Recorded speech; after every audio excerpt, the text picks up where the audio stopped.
Well, a lot of people are struggling right now. Certainly, it has been a tough couple of years. No one's really been spared. Exactly. So what do you do if you know someone who's struggling, but you don't really know what to say? Dr. Laura Saunders from the Institute of Living is joining us now with some suggestions, some conversation openers. Hi, Dr. Laura. Hello, friends, and happy Wednesday. Happy Wednesday is right. The first thing you got to do is figure out if they're struggling or not. That can be a chore in itself, right? Well, I think that we as empathetic beings and, know which friends or which family members are having a hard time. We know.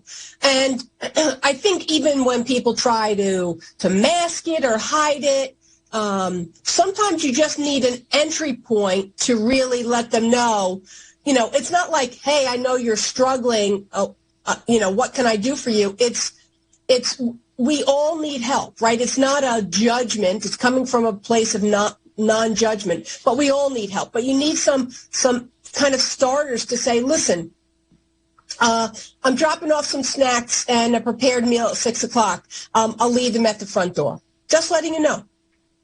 Yeah. Right? So, boy, life does feel overwhelming right now.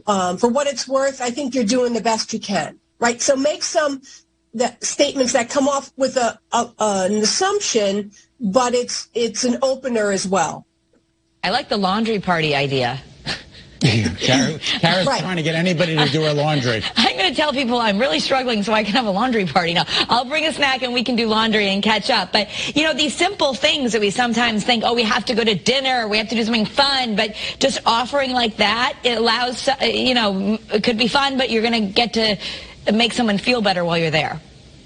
Right, especially people with young children or even school-age children. And, people are trying to work more and make more money.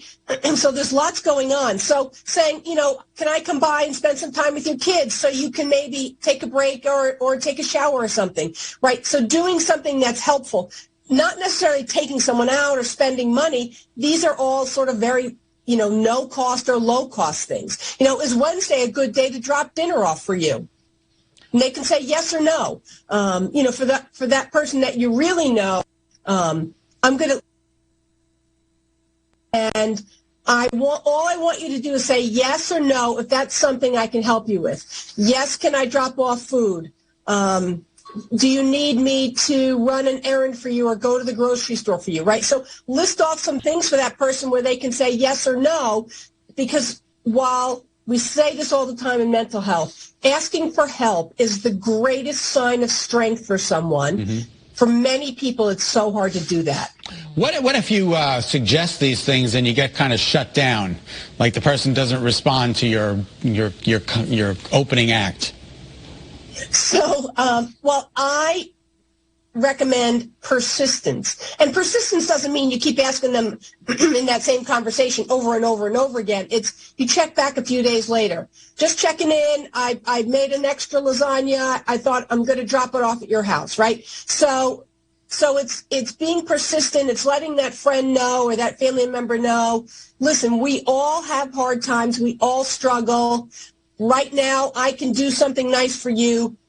Accept something nice. So accepting that kind thing or accepting that kind gesture also takes some effort as well when you're struggling, because sometimes when people are really struggling, they don't feel like they deserve something nice. Yeah, or we just feel like I don't want to put you out, or exactly. So what you're saying is, we accept that. That's a form of just caring back because someone just went out of their way to give you something. So accept it. I often think of it as the person who wants to be altruistic, the person who wants to do something kind, they do that because they want to, because it makes them feel good about themselves. So accepting that act of kindness, accepting that meal, or having someone come over and you do a laundry party because you're so behind on laundry and you have young kids and you haven't been able to get the things, or you haven't done dishes in a week and there's dishes all over the place. Accepting that act of kindness allows the other person to feel good about themselves also. So it can be a win-win for both people. And it's like what you said at the beginning of everybody has issues and problems, and nobody's immune to problems in life. No one's immune. And it's really about lack of judgment, right? I'm coming at this from, listen, you know, I picked up an extra few bags of snacks at the grocery store. I'm just going to drop them at your house. Or, you know, I really want to spend some time with you. We don't need to go out and spend some money. Can I drop by, you know, is 3 o'clock a good time or is 4 o'clock? So doing things in a way that lets someone know, yes, they have choices, but we all need help and support. You're not alone, right? So that's the message I really want people to get is you're not alone. People care. People want to help, and I'm offering you some help.